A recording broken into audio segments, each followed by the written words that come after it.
Since by then, if Turkey does not recognize still the Cyprus government and does not open the port, has the Cyprus government the right to decline to agree the continuation of the negotiation? The Cyprus government certainly has the right to do that. I mean, my understanding, and someone else may correct me, but procedurally, I think any government of any member state can veto the closing of a chapter with an applicant country. So that, my understanding is that is an option that is open to the Cyprus government. Whether they choose to exercise it, of course, is a matter for them. But I do find it a source of grave concern that Turkey still refuses to recognise the legitimacy of the government of the Republic of Cyprus. It's always seemed to me contrary, to say the least, and really a matter of huge concern. If you're applying to join a club, you must acknowledge, the validity and the legitimacy of its current membership. And so for Ankara to continue to defy the protocol requirement to recognise the Cyprus government and to admit the shipping and aviation elements that are included is a matter of huge concern. On the wider question of how do we make Ankara change its view, well, I don't know. If I had the answer to that, then we'd have sorted out Cyprus years ago.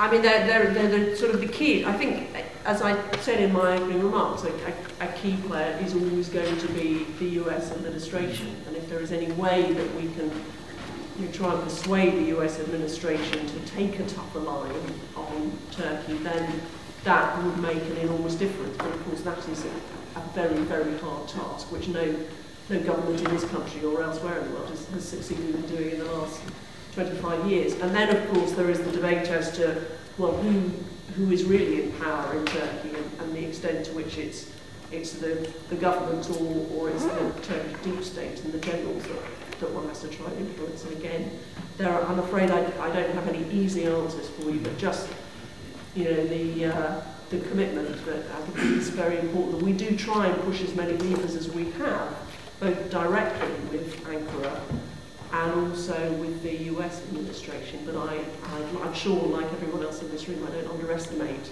the difficulty of a task and achieving a goal which has proved elusive for the last 35 years. Thank you. I'd like to give the opportunity to David. Well, I found myself strangely perhaps agreeing with a lot of what Theresa said. I'm not going to answer for the Conservative policy on Cyprus, though, because certainly not qualified to do that. But yeah, of course, the government of the Republic of Cyprus has the right to make that decision, and it must be for President Christofias and his ministers to decide if a point comes at which that is the decision that they need to make. And I don't think it would be right for any of us here to tell them what that decision should be. They have the sovereign right to make that kind of decision.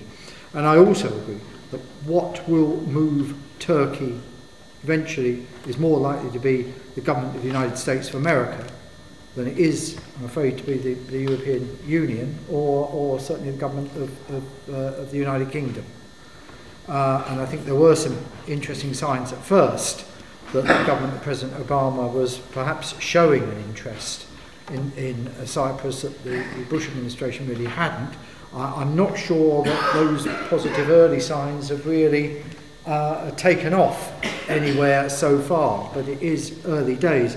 But what is at the heart of it is what is the strategic importance of Turkey in the perception of both the European Union and the United States of America.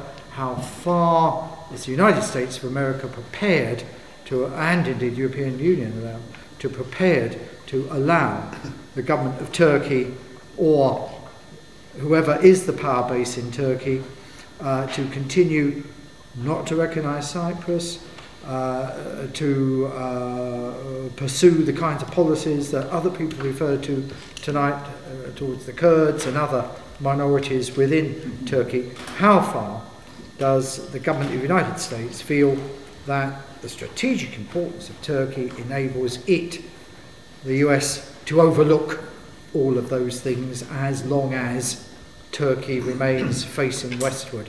I don't know the answer to that question, but I suspect it's the US which has the power to shift Turkey in one direction or another. Thank you, David. And is there anything you'd like to add? Just two very brief points. One, to echo something that Tom Cox said. We are just about to enter, we have already entered into the election phase.